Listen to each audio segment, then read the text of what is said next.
Nkulamusizaako ssebo ne nnyabo, osiibye otya? Weebale gyonna gy'oweereza. Mukama yeebale gwe gwakyayazisa obulamu.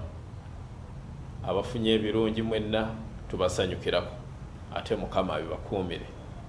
Abayita mu kusoomoozebwa, kulwaza, kufiirwa, banaye Mukama abagumye. Musajja wa Kabaka Birumye Matovu, Munnabuddu Munnakalungu, nzikalidde batuusaako pulogulaamu eno nga bagissaamu ssente be bannaffe aba GMS.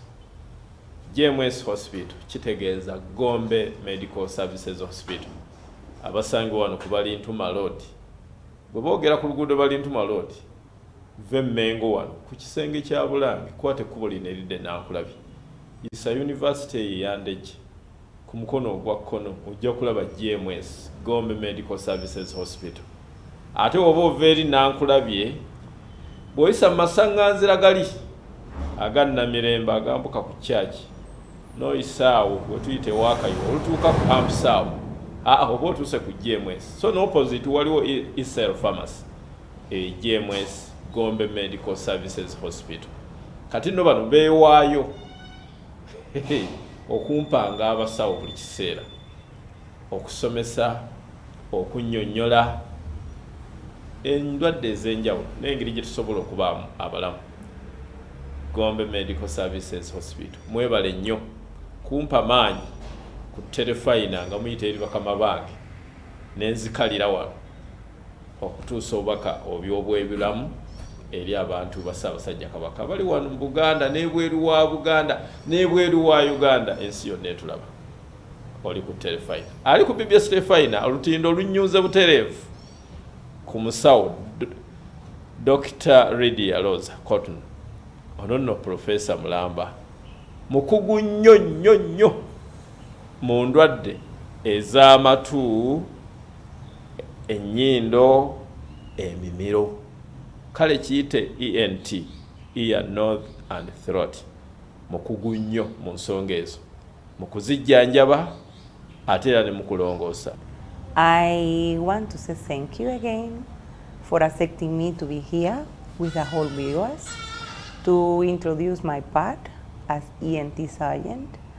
However, in our country, we have an important community of ENT surgeons, and we are a good association working properly on it, on the issue of the ear, nose, and throat. We are all surgeons and with a good preparation in the whole country, Uganda. Wow. I am very happy to be here with you today, once again. And today I am going to abort an important issue, which is very, very common in Uganda. Wow. I will talk about hearing loss. Ali ku BBS Terefayina, Professor Lydia, musanyufu nnyo okubanga naye ali mu Uganda wano, ate nga ali ku Gombe Medical Services Hospital.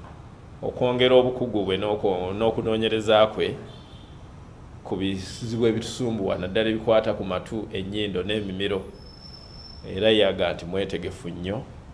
N'olunaku olwaleero tugenda kwogera ku nsonga oba ku kimu ku ndwadde ebigwa mu nnyindo, mimiro n'amatu, ng'ekyo kye bayita obutawulira bulungi, kye tuyita hearing disorders. Hearing disorder is a disorder affecting our ability to hear, the possibility to change with the environment. We are able to hear the voice of another people. We are able to interact with the environment, with the dangers, and it's very important to have these things ready, of course. When anyone is having a hearing issue, they can be reporting like a fullness sensation or an inability to hear. They are going to notice it immediately. And it is very common. Remember, we have been involved in a camp recently, and in that camp we had the opportunity to see more than 30% of the people who were being assisting in our camp were being complaining about hearing disorder. And then now we are ready to talk about this issue with our population. Wow. Oli ku BBS Terefayina. Professor Lydia nga bw'agambye nti kye tuyita obutawulira bulungi ekireetebwa bingi n'osanga omuntu nga awulirako okutu kumu kwe kuwulira oluusi nga amatu gombi gawulira naye nga tigawulira bulungi ng'omuntu olaba nti ateekayo nnyo omwoyo okuba nti asobole okuwulira ebyo byonna ate era n'ebizibu eby'obutawulira bulungi yagamba nti mu lusiisira luno lwe twakabeera nalwo ku Gombe Medical Services Hospital mu bantu abangi ennyo abajja abayina yalaba abantu bangi nga balina ekizibu ekyo eky'obutawulira bulungi era ye agamba nti kumpi 3 ku buli 100 okusinziira ku bye yanotinga oba bye yawandiika mu likodi ze bannayuganda abasobola okuggyako olwo mu muwendo gwe twasobola okuba nagwo wano ku GMS Hospital olusiisiro olwo abantu nga 3 ku buli 100 nga balina ebyo ebizibu eby'obutawulira bulungi. In the theme of hearing disorder, everything is being related. We must start talking about the types of it. Yes. What kind of hearing disorder can be affecting to our viewers? Especially, I mean when I say that everything is related in this topic, I'm talking about types. For example, we have two wide types of it, which are affecting when it's conductive hearing loss and also sensorineural hearing loss. For example, this kind of conductive hearing loss is the one which is affecting our external and middle ear. Symptoms for conductive hearing loss, the people are usually reporting a fullness sensation or hearing blockage. They are complaining of something which is affecting because it's a new symptom. But someone, when is affected by a sensorineural, this one is maybe talking about hearing sound. Professor Lydia agamba nti obutawulira okwo hearing disorders bwabika bibiri. Waliwo obutawulira ng'ekizibu kiri ku matu kuno kungulu ewalabibwa amangu, ekyo nakyo weekiri.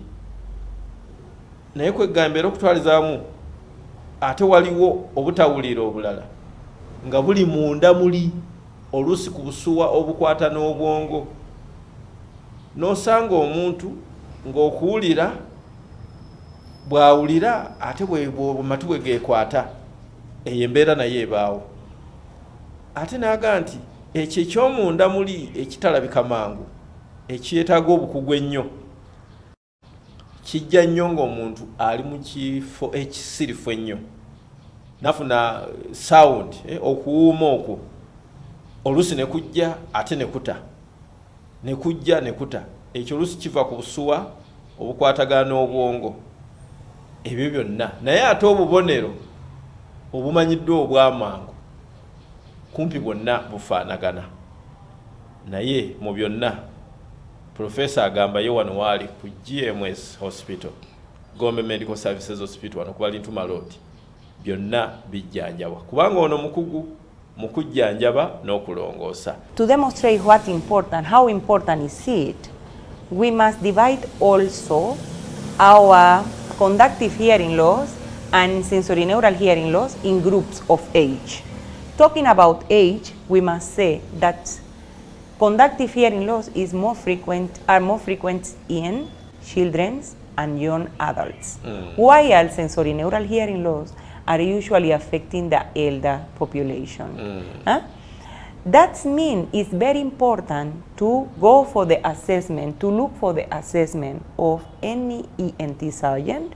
We are here allocated in GMS, Balintuma Road, and you can find me here, but we have ENT surgeons in most of our hospitals in the country, in all around. We have ENT surgeon. Anybody who is having this issue, they must look for ENT to avoid consequence. I'm talking about consequence because this can start, this issue can be starting with hearing disorder like blockage, like fullness, something which is light. But with the time, when the time is passing through, then it's becoming severe. And the disorder is going to be, of course, difficult to control by us. Of course, in children, we have some kind of causes who can be really in our hand to be handled, like when the child is snoring at night. That is usually in children is related with adenoid hypertrophy. Adenoid hypertrophy, adenotonsillar hypertrophy, which is very accessible. And if we remove it, then the child is going to hear properly. Ebizibu by'ennyindo, amatu n'emimiro, ebisoomooza birima miima, byonna bitambulira wamu, kovu na ssonko. Naye mu byonna, Professor Lydia agamba nti teri kirungi nga kugendanga buli kiseera n'olaba abasawo ne bakkeberako. Obutawulirawulira obwo, hearing disorders, ziri nnyo mu baana abato, abaana abakyali mu myaka egy'ekito oba abantu abali mu myaka egy'obuto. Naye era ekivaamu bwe kigenda kikula mu bukadde, ekivaamu ng'amatu gaziba. Era okuziba okwo okw'amatu kuli nnyo mu bantu abakulu, naye ng'ebibireeta bingi. Ekintu ng'okufuluuta gw'olaba ng'ekya bulijjo, naye kivaamu era byebyo. N'olwekyo yo omusawo awa amagezi nti kirungi nnyo okgendanga n'olaba abasawo ne bakkeberako. Gwe munnayuganda atulaba, genda bakkeberengako, amatu kintu kikulu nnyo. Ali ku BBS Terefayina, munzikirize mpumulemu katono nnyo, ate nkomawo, tova ku BBS Terefayina.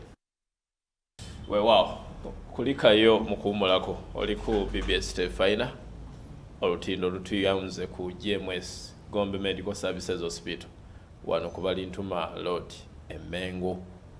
Ndine Professor Lydia Cotton, omukugu mu nsonga z'emimiro, ennyindo, amatu, ENT specialist.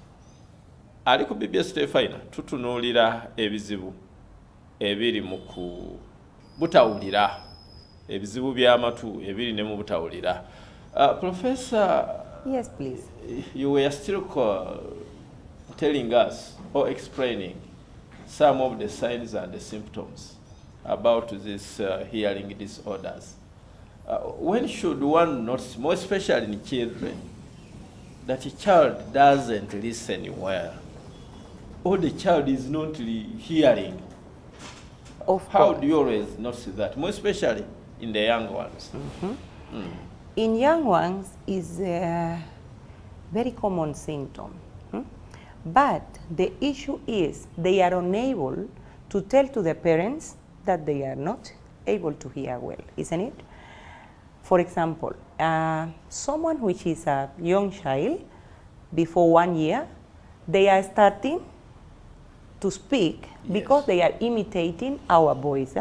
They are imitating the noises that they are receiving from the environment. These children sometimes are unable to start to speak with words. They are unable to start words. They are unable to start to make sentences. Between the period of 1 year to 3 years, even to 5 years, the children are getting the language, their ability to communicate. Then any children which is having a delay to start with the language, they need the assessment for ENT science. They must look, the parents must look for us for our assessment, then we are going to evaluate. We need to evaluate the anatomy of the ears and also the anatomy of all the ENT part to rule out specific causes that can be affecting, but also the most important, to allow these children to grow well and then to gain all of the ability from outside. Wow. Oli ku BBS Terefayina, Omusawo annyonnyodde bulungi. Abazadde mwenna abatulaba, oba na mwenna abeera n'abaana. Omwana okuva mu mwaka gumu, myaka gumu kitundu 2-3, Professor aga nti emyaka egyo gya mwana kukula. atandika okukola amaloboozi ag'enjawulo n'okuyeeyereza ebyo byawulira oba ne byalaba ng'ali ne banne oba ng'ali ne maama. Ekyo ne kiyamba omwana okutandika okwogera mu lulimi lwe oba olulimi lwonna olulala lwakola ki lwawulira. Kakati gwe omuzadde andaba buli lw'obeera n'omwana mwaka 2 myaka 3 wakati w'omwaka n'5 omwana nga tannayogera bulungi, munnange nno oyinza okuba tokifuddeeko naye ng'omwana alina ekizibu eky'obutawulira. Kikyategeeza nti twala omwana oyo bamukebereko. Ye wali ku GMS, wali ku Gombe Medical Services Hospital, kirungi omwana mu stage eyo ey'okukula bingi ebikyuka, kuba ye omwana tajja kwogera naye gulabirawo ng'omwana aluddewo okwogera, ate ng'abalala boogera oluusi osanga nga tawulira bulungi oba nga tawulirirako ddala. Ebyo byonna bisoboka. N'olwekyo omusawo agamba nti kirungi nnyo abaana yonna gye bali, gyonna gye muli, abasawo gye bali abakola ku ENT, nankubadde naye wali ku GMS hospital, naye mutwale abaana babakebereko. Yes, Professor, you were concentrating on the growth of the children. More especially, they should start speaking, imitating from their young ones or the environment or the parents. Please, continue. To continue about, we must also recognize that we have other group of children who has already starting to speak, they have language, but they can be also presenting some kind of hearing issues. Especially must be recognized when the children are looking to hear, for example, TV set in a high volume. When they are looking to hear the radio in a high volume. Sometimes they are speaking in a loud voices. They are also trying to compensate this hearing issue. Then the parents must recognize what is happening in the children, and they must bring the children to our assessment. Also, some adults are having these kind of issues. Any people who are having this complaint is easy to recognize by adults, especially because they were already being familiar with the environment and they know what is the hearing disorder, what is it, because it's as a part of our sense. But in children, I am insisting on it because they are needing it, especially for being able to go to school, to be able to learn at school, to be able to recognize, maybe they are very, very intelligent people and maybe they are looking like some kind of retardment because only of that hearing issue. Yes. Then we must work on it. It's very important to work on it. Wow. Ali ku BBS Terefayina, gwe omuzadde oyinza okuba toli musawo naye ate mu butonde oli musawo kubanga gwobeera n'omwana oyo oba abaana oba omuntu omukulu awadde ekyokulabirako. Omwana nga atudde awo oba yeebasaawo n'oyongeza TV n'ereekaana n'atabifanako wadde okutunulayo ng'ate oluusi kuliko ebireekaana oba birifanefane, kitegeeza ayinza okuba tabiwulira. Oba n'oyongeza leediyo omwana oba abadde yeebasuba n'atafa nayo. Munnange nno oyinza okuba olina omwana nga tawulira bulungi, era yagamba nti omwana awulire ennyo ne bw'atuuka okwogera weesanga nga ayogera okusinziira ku environment mwakulidde. Kyova olaba abaana bwe bakulira mu bifo ebireekaana ennyo era oluusi weesanga nga boogererako wagguluko kubanga amatu gaabwe kye gawulira. N'olwekyo mu byonna omusawo ono Professor Lydia akikkaatiriza mwe ng'abazadde omwana obutawulira kitegeeza tajja kusoma bulungi. Akikkaatiriza nti okutwala omwana naawe omuntu omukulu buli kiseera mu bbanga eggere n'ogenda n'olaba omusawo kikulu nnyo. Obulwadde bubaawo obw'obutawulira busobola okwaŋŋangibwa nga bukyali ku stage esooka. Oli ku BBS Terefayina, akadde kagenda kanfundako ne Professor abeerawo wano ku GMS Hospital ku Balintuma Road. Professors, we wind up. we have like 1.5 minutes or 2. What could be what is your communication, more especially to the viewers, the parents, who are really with our children, who are... I would like to insist on the parents to recognize what is happening in the hearing of your child. Look for assessment. Your children are really, if they are really needing our assessment, you must bring to us. You are going to be most welcome in our facility, and we are going to work with them. Depending on the cost, for example, if it is only a wax impaction, we can clean the ear. But if it is only something which is really needing a deep assessment, we are going to do it. Thank you for being here. Yes, Professor Agati, buli baleeta amatusi ga kulongo oluusi geetaaga kooza. Bannange nno tutambulira mu bintu bingi nnyo. Nze yali atuuseeko kujja emwesi wano katono nnyo. Nange ne babaako bwe bantereeza mu matu mano. Bajjamu bibajjamu n'ebitundu ne ng'abale. Bino bulijjo nze mbyetikka. Kale nno bannange kirungi. Oyinza okuba towulira bulungi naye nga waliwo ebiri mu matu, envumbo nga byetaaga kujja mu kwoza matu n'oba ng'owulira bulungi. Ne mu baana bwe kiri kuba bayita mu bintu bingi, nfuufu biki gye bazannyira n'ebirala. Usanga abaana bawugira mu bidibadiba, tubalaba oluusi ne ku Terefayina, nkuba etonnye mu bitundu bibye bwayisa bawugira mu bidibadiba, biyingiza ebizza ebiddugala, ebintu bingi nnyo ne bikwata mu matu, ekivaamu omuntu nga takyawulira bulungi. Bwe kiba kiri ku level ya kwagala kulongoosa, asobola okumulongoosa. Ne waliwo okulongoosa okutandikirwako kwe kokkiriininga amatu. Bannange ekyo tukikole abakulu n'abato. Mwebale nnyo kwekuumira ku Terefayina. Mukkirize Professor Lydia Rosa Cotton musiibulire wano.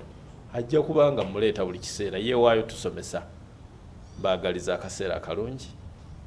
Mwebale nnyo Gombe Medical Services Hospital. Abansobozesa munnanga abadde ku kamera Azizi Matovu, Nasaka mwana muwala editor, Shapa mwenna bakama bange abateekateeka puroguramu eno. Mwebale nnyo management ya BBS Terefayina ne Gombe Medical Services Hospital abatusobozesa okubaweza puroguramu eno. Musajja wa Kabaka 21 Matovu, Ssaabasajja Kabaka awangaale.